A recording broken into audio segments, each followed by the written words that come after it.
Nakakuha ng perfect score si Boruto. Kakaiba talaga siya. Master Ika-6, kanina pa ba kayo? Magaling siya pero sobrang yabang naman at bilib na bilib sa sarili niya. Si Master Ika-6! Tandang Kakashi? Boruto.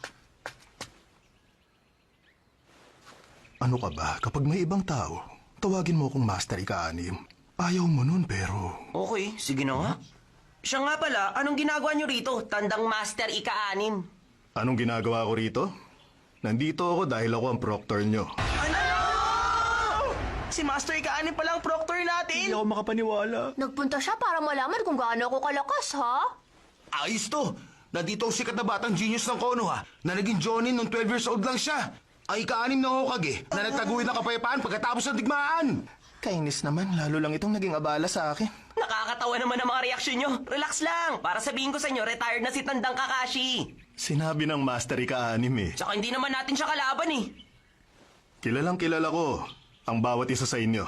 We, hindi nga. Ano namang ibig niyo sabihin? Alam kong isang buong klase kayo ng mga pasaway. Kaya nga nagpasya akong maging proctor nyo. Hindi kami makakapayag na maging isang ganap na ninja ang mga pasaway na katulad nyo. Ha? Pinuulit ko, hindi namin kailangan dito ng mga pasaway na katulad nyo. Babantayan ko kayo. Aalamin ko kung talagang karapat dapat kayong maging isang ganap na ninja o hindi. Tingnan natin. Una sa lahat, kapag naagaw nyo sa akin ang bell na ito, pasado na kayo sa practical exam. Siya nga pala, gumamit lang kami ng mga bandana at target para maging malinaw ang gagawin namin. Ayaw naming tumodo sa mga ikikilos dahil baka mapatay namin kayo. Magiging masaya to. Ipapakita namin sa inyo ngayon kung gaano kami kagaling sa pakikipaglaban. Master, meron lang po sana akong gustong itanong sa inyo.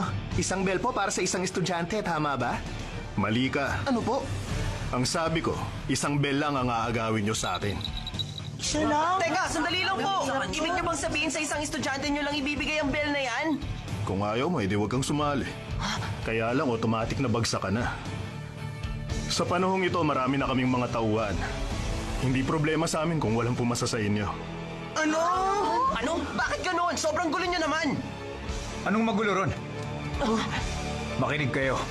Pagdating sa totoong digmaan, walang paraan para mahulaan kung ano makakaharap ninyo. Huwag niyong kalimutan, sa klase ng mundo na pinaghihirapan niyong lahat na pasukin, kamatayan ang katumbas ng isang pagkakamali. Yun ang katotohanan. Grabe, nakakatakot naman siya. Kami ang magsisilbing mga bodyguard ni Master Ika-6. Para makalapit kayo kay Master Ika-6, kailangan niyo munang dumaan sa aming tatlo.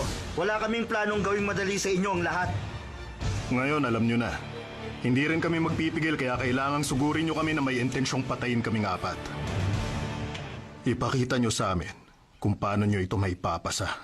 Sigurado ba kayo sa sinasabi niyong yan? Oo naman, kasi alam kong imposibleng matalo ako ng isang pasaway na bubuit na katulad mo na puro barkada lang ang alam, ayaw matuto sa buhay at masaya na lang sa pagiging bata. Ngayon na ang simula ng 24 hours nyo. Sa hudyat ko, kailangan nyo ng... Ang dami niyong sinasabi! Ngayon pa lang, tatapusin ko na to!